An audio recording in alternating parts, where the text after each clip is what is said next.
What's up, YouTube? Today I want to talk about metas, and Season 3 is quickly approaching in Master Duel. I believe it starts on March 1st, so I went ahead on stream and I made a tier list of all the decks I think you need to look out for personally, and so we're just going to jump right into that list. But before we jump into it, I do want to say thank you guys so much for the growth I've experienced. Just this month alone, I've gotten almost 90 subscribers, and that's a crazy amount of growth. I didn't think I would reach that far that fast. So before we jump into it, I do want to say thank you again so much, and if you do like the video, be sure to like, comment, and subscribe. You don't have to, but it does make me feel all warm and fuzzy inside when you do. Let's get into the video. Okay, so, jumping into Master Duel. So Master Duel Season 2, roughly regulated, or actually, let me restart that. So, Yu-Gi-Oh! Master Duel Season 3 is quickly upon us, and so going over that, I wanted to take a little bit of what I've known through Season 2. I was able to reach Platinum with some of my decks in Season 2, and so I wanted to talk about what I encountered during Season 2 and what I think Season 3 will deliver.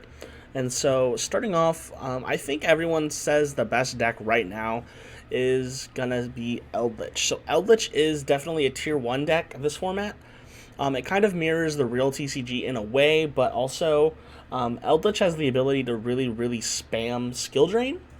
And Skill Drain is a very powerful card, and running a lot of back row in this meta seems to be the way to go. It is a very rough time running back row, just because a lot of rogue decks are anti-back row, but Eldritch seems to get the job done. It's super powerful, super consistent, and you're able to run a lot of hand traps with it. So Eldritch is definitely, I would say personally, the best deck, and it's really hard to get around because of the floodgates. Master Duel is definitely a game where floodgates can be abused, and things like that are just really good. Going into the next deck, I don't want to harp on these for too long just because we do have a lot to get through. One deck that I'm super cautious about currently is True Draco. Now, my climb to Platinum, I definitely ran into a ton of True Draco players, and Rogue, I feel, is a little bit of a steep downgrade. I really feel like True Draco is a Tier 3 deck, and it's getting really powerful. I would also equate this to Monarchs. Monarchs can be very bricky, but in Master Duel, with it not being a best of 3 format, True Draco and Monarchs are super powerful. Locking the opponent out of the extra deck with Domain is a really good option. One deck that I also think is super powerful is Phantom Knights. I could easily put Phantom Knights in a Tier 1, but I think there's just about a couple other decks that really stand out above Phantom Knights. So Phantom Knights are very good this format because they are able to set on multiple negates with Phantom Knight's Fogblade, and the big power hitter of the deck is going to be Heroic Champion Rongamniad. Phantom Knights make Rongamniad like it's nobody's business. They will drop the Rongo Bongo on you, and you literally can't play Yu-Gi-Oh! For 2 turns. It's so insane. This deck is so good. Going into a rogue strategy, I really feel like Orcusts. I actually ran into a couple Orcust players, and I felt like it's just a solid rogue strategy. Orcust has always been a super consistent deck, and having the options it has now, like 3 Tour Guide and stuff like that, really helped the deck, and it's just really good. Going into another rogue, we do have Subterror. Subterrors, I don't think they're going to be doing anything super crazy. They are kind of a stun deck like Eldritch, but Eldritch just does everything that Subterror does a little bit better, with slowing your opponent down and everything like that. And so Subterrors, although they're good, I don't think you're going to run into a ton of Subterror players, and so I just don't really feel like it's really good to invest in unless you really love the archetype. Going into Yang Zings, I think this is actually trying to mention. I don't think Yang Zings are going to do anything. This might be Dragon Link or something like that, but also I just feel like it's not going to do anything. Anything in general, Yang Zings just aren't going to be very good or anything like that. Going into another Tier 1 deck, Print Kids. I think Print Kids can easily be Tier 2, but I'm going to fight for them to be in Tier 1. This deck is super consistent, and with the ability to go into everything it can, it's going to be very hard to stop Print Kids players. The only thing is I just don't think there's a ton of Print Kids players. This is a very budget deck. All of the Print Kids are, I think they're rare or lower, and so like prank kids are going to be easy to build, and so I think a lot of players are going to be playing this deck just because of its accessibility. Eldritch is super good, but in order to play that deck, you do need a couple of URs. Same thing with prank kids, but prank kids are just a lot more easy to access. A tier 2 deck I think is going to be really good is Emancipators. It's a combo deck, and they are very good at doing their combo and getting things off. However, I just feel like the Emancipator concept is a little bit lackluster compared to all these other tier 1 decks. And I honestly just feel like Emancipators are slowly falling off, but they're also very consistent. And if you're wanting to invest the time into the deck, you definitely can. It's not going to hurt you in the slightest. Going into a kind of a rogue deck, but honestly, I feel like it's okay in the best of 1 format, is going to be Grin Maju. I'm going to put Grin Maju at tier 3, just because banished decks really cripple other decks. You have like things like Dimensional Fissure and everything like that. You have Pot of Desires easily pumping up a Grin Maju, and it's just a big OTK, big punch, you win the game. This is an aggressive playstyle that I've talked about in my other videos that are really just big monster, win the game, and in a best of 1 format that is very strong. Going into, what should we do next? Let's do Hero. Let's get the superheroes out of the way. Honestly, I feel like heroes are, in Master Duel, a rogue strategy, solely because in Master Duel, heroes are the most expensive deck to build. For some reason, they decided to make almost every staple hero card a UR. So honestly, if you're free to play, I would not invest in heroes in the slightest. For the price of 1 hero deck, you can make 2, probably 3 good rogue meta decks. And just heroes are just not in a good spot in Master Duel. I'm just saying, if you have the money and you love heroes so much, like that's the only reason you play Yu-Gi-Oh, go for it. But even then, against this type of meta, I don't think they're going to be very good. So I'm going to keep heroes in rogue, but also I'm going to heavily suggest you do not build heroes. I know that's a kick in the teeth. I know so many people want to build heroes, but with just how expensive the deck is, it's just not worth it for a free-to-play player.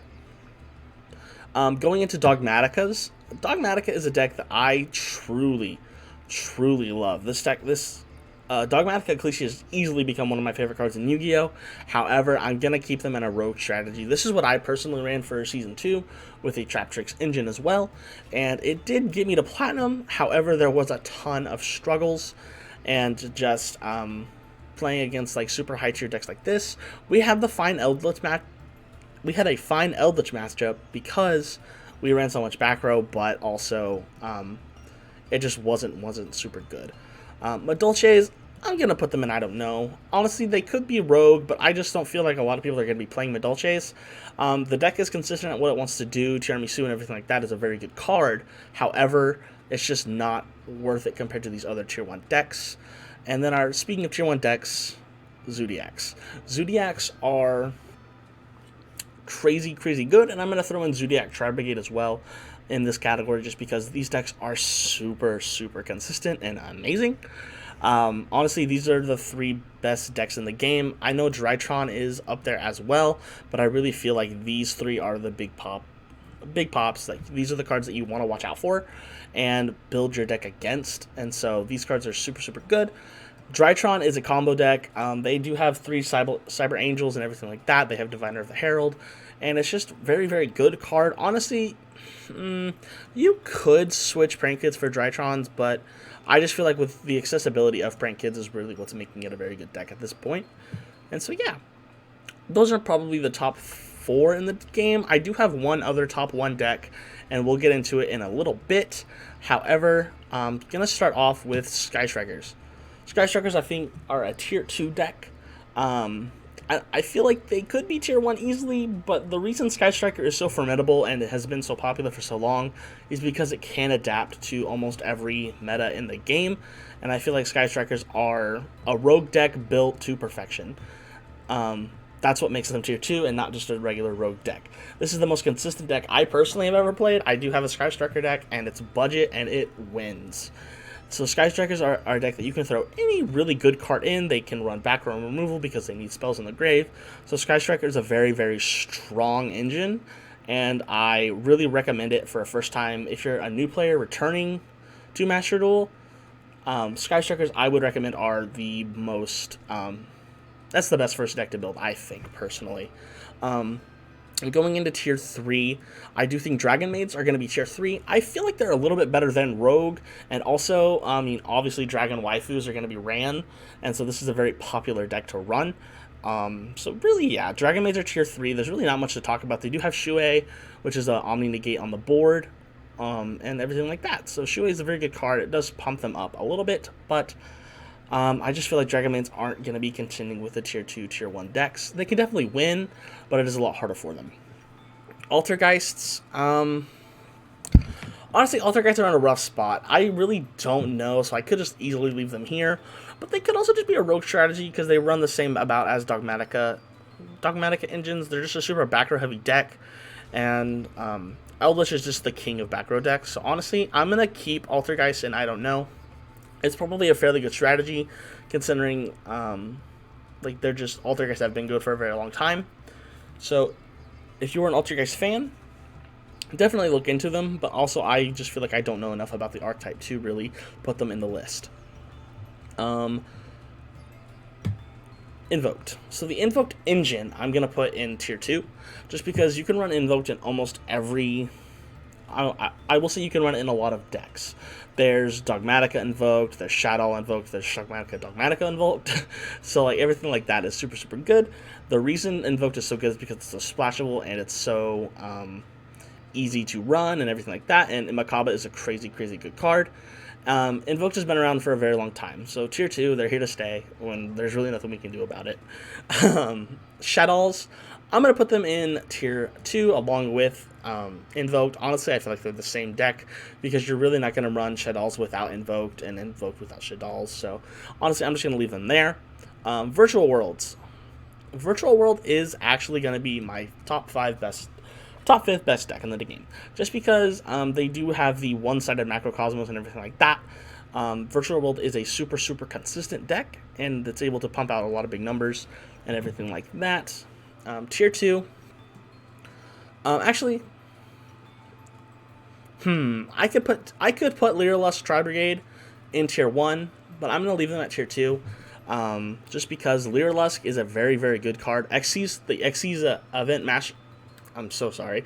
The Xyz event that came through, Lyralust dominated. I feel like I ran into a Lyralust player every single game. It was so, so crazy. Lyralust, you know what? Just seeing what they did in the Xyz event, I'm putting them tier 1. And just because Lyralust is so, so crazy. Cyber Dragons, solid rogue strategy. I feel like they're not going to be as consistent as a Grin Maju deck. But I feel like Cyber Dragons are here to stay. They're a very good deck. They have Infinity, they have Link Climbs, and everything like that.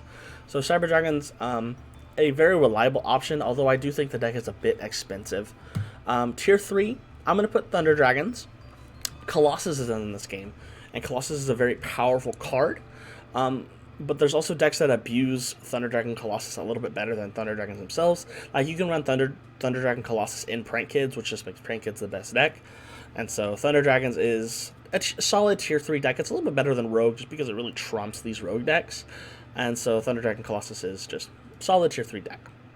Pendulums. Now, I personally feel like Pendulums are going to be just a Rogue strategy.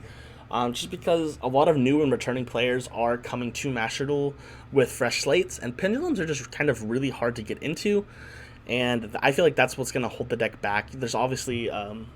YouTubers like Triff and stuff like that who really herald for this deck, and so I think Pendulums can be very good. I personally ran Pendulums in real life, so I feel like I've wanted to buy that structure deck and just go off, but I feel like Pendulums are safe in a rogue strategy. I don't feel comfortable putting them any higher. Salamangreats. Now this is the deck I've personally chosen to run for my Season 3 run-through of Platinum. So with Salamangreats, I'm super, super confident that they are probably the best deck. If we're going to do anything ordered, it's that. Salamangreat is just the best rogue deck. It's so consistent. It's able to grind out many, many games. They have outs to skill drain, so it really stops Eldritch and everything like that. So I really feel like Salamangreats are the best rogue deck going into this format of Season 3 and everything like that. Dinosaurs, I'm going to put them rogue as well. Dinosaurs are kind of falling off, I feel. I personally haven't seen a ton of dinosaur players, but also they're always going to be there just because big monsters are really fun to play. So I feel like dinosaurs are a really comfortable rogue pick if you're wanting to have a control, but also a very big monster. Spirals, personally, I'm going to put spirals at I don't know. Most people will probably say they're tier 2 or tier 3, but I feel like Phantom Knights just do what spirals want to do way, way better. And so I'm going to just put spirals in I don't know just because I'm not too sure. And for shadows, we already have it up there, so it's not that big a deal. And then for the life of me, chat, I am so sorry. I could not figure out what this card is. It's probably a very blatant archetype that I just don't know what it is, just because I'm a returning player myself. I don't know what this card is, so if you're in the comments, let me know what this card is, please. I went through the entire Master Duel card pool, and I just couldn't find it. So I'm going to put this in I don't know. This might be the best deck, but I have no idea what card this is. But anyway, that is going to be my Master Duel tier list for Season 3. Thank you guys so much for watching. Like I said, let me know what this card is and what deck are you going to be running for Season 3 of Master Duel. I'd love to talk about it in the comments with you. This is a very exciting format. I love the big format changes. And so we're going to be getting into this super quickly. March 1st, we're going to be streaming on Twitch, playing all my ranked games. So let's just go ahead and get into it. Let's have a fun Season 3. I hope you guys the best of luck. Thanks for watching, guys. Bye.